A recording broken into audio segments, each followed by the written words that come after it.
दोस्तों, ये अपने आप में सोचने की बात है कि बड़े विचित्र डायनासोर ने करीब 14 करोड़ सालों तक इस धरती पर राज किया। यह डायनासोर की कई हजार प्रजातियां थीं। इनमें से कुछ शाकाहारी थे तो कुछ मांसाहारी, और कुछ डायनासोर बहुत ही हिंसक थे तो कुछ शांत स्वभाव के भी थे।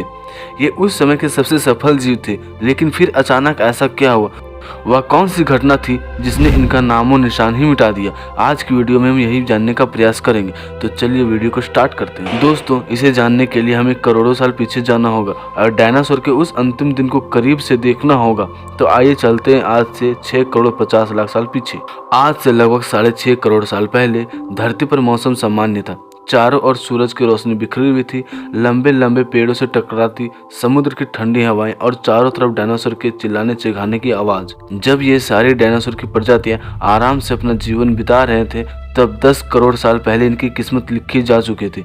10 करोड़ साल पहले एक छोटा सा एस्टेरॉयड का टुकड़ा जो दूर अंतरिक्ष से आ रहा था, वह पृथ्वी से लगभग 20 करोड़ मील दूर मंगल और बृहस्पति के बीच क्षुद्र बेल्ट में घूम रहे एक बड़े से एस्टेरॉयड से जा टकराता है। इस टकराव से उस बड़े एस्टेरॉयड की दिशा बदल जाती है और क्षुद्र ग्रह सीधे बेल्ट से निकलकर पृथ्वी की ओर 22,000 मील प्रति घंटे की रफ्तार से बढ़ने लगता है। जब ये एस्टेरॉयड पृथ्वी से 3,84,000 किलोमीटर की दूरी पर था, तब शायद धरती से डायनासोर का अंत न होता यदि यह एस्टेरॉयड पृथ्वी के उपग्रह चांद से टकराता। लेकिन नियति को कुछ और ही मंजूर था, इसलिए यह बड़ा एस्टेरॉयड चांद के बहुत नजदीक से गुजर गया। 40 किलोमीटर के व्यास वाला यह ट्रिलियन मैट्रिक टन का एस्टेरॉयड प्रत्येक सेकंड के साथ साथ पृथ्वी की तरफ बढ़ता जा रहा था। ये एस्टेरॉयड जब पृथ्वी के वातावरण के संपर्क में आया तो इसकी रफ्तार एकाएक 70,000 किलोमीटर प्रति घंटा हो गई थी।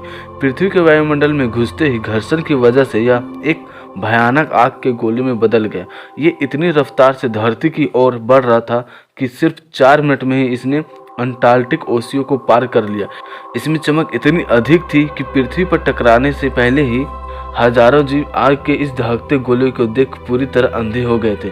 ये जीव उस उल्का को देख नहीं पा रहे थे, लेकिन उसकी भयानक गर्मी को महसूस कर रहे थे। कुछ ही क्षण में यह एस्टेरॉयड सीखों की खाड़ी के पास जमीन से जा टकराता है और लगभग 35,000 डिग्री सेल्सियस वाला एक भयंकर विस्फोट होता है। इस टकराव का विस्फोट लगभग 10 हाइड्रोजन बम के विस्फोट के बराबर था। ये विस्फोट इतना शक्तिशाली था कि इससे टकराते ही धरती की लाखों टन धातु अंतरिक्ष में चली गई। टकराने वाली जगह पर 180 किलोमीटर चौड़ा और 20 किलोमीटर गहरा गड्ढा बन गया। विस्फोट के कारण इस गड्ढे का सारा मेटल और पत्थर आसमान में धूल के बड़े बादल में बदल गए। 16 मिनट 40 सेकंड बाद जमीनी टकराव की वजह से धरती के अंदर चारों ओर 12.1 की भूकंपीय तरंगे उठने लगी। इस वजह से समुद्र में विशालकाय लहरों का निर्माण हुआ और एक के बाद एक सुनामी की लहरें चारों तरफ बढ़ने लगी। भूकंपीय तरंगों ने सभी सक्रिय ज्वालामुखियों को धक्का दिया, जिसके कारण जगह जगह डायनासोर का विनाश शुरू हो गया। धरती के महाविनाश की प्रक्रिया अब आरंभ हो चुकी थी। इस भयानक विस्फोट में रेडिएशन की मात्रा इतनी अधिक बढ़ गई थी कि इसके 800 किलोमीटर की दायरे में आने वाले सभी जीव जंतु जलकर पूरी तरह राख हो गए। इस महाविनाश में उड़ने वाले डायनासोर तो इस जमीनी खतरे से बच निकले, लेकिन ये महाप्रलय की शुरुआत विस्फोट की वजह से जो लाखों टन मेटल और धूल अंतरिक्ष में गया था, ठीक 40 मिनट बाद आग के गोले के रूप में वे धरती पर बरसने लगे। साथ ही धूल का एक बहुत बड़ा तूफान 6,000 किलोमीटर प्रति घंटे की रफ्तार से पृथ्वी की दूसरी तरफ से मौत लेकर आ रही थी। धूल की बादल कई किलोमीटर मोटे थे, जिसकी वजह से धरती पर सूरज की रोशनी आना असंभव हो गया था।